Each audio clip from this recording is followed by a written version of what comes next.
बिस्मिल्लाहिर्रहमानिर्रहीम। अस्सलाम वालेकुम। आप देख रहे हैं DNN न्यूज और मैं हूं गुलाम ज़हरा। अब रुख करते हैं खबरनामे की तरफ।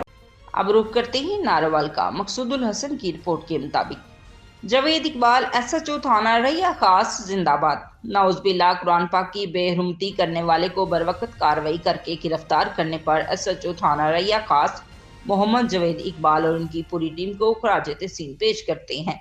नारोवाल की नवाही कस्बा डेरावाला में राशिद वल्द अशरफ कौम रहमानी, जो मस्जिद बिलाल में कुरान पाक की बेहुरमती और नौज़बिल्ला खुद को खुदा और आखिरी नबी कहने के साथ साथ इत्काफ पर बैठे और मस्जिद में मौजूद लोगों को गालियां दे रहा था, जिसको लोगों ने पकड़ लिया और 15 पर कॉल करके पुलिस को इन्फॉर्म किया, जिस पर SHO थाना रैया खास मोहम्मद जावेद इकबाल ने अपनी पूरी टीम के साथ बरवक्त कार्रवाई करते हुए मुलजम को गिरफ्तार करके FIR का इंदराज कर दिया और एक बड़ा सानिया होने से अहले इलाका को बचा लिया।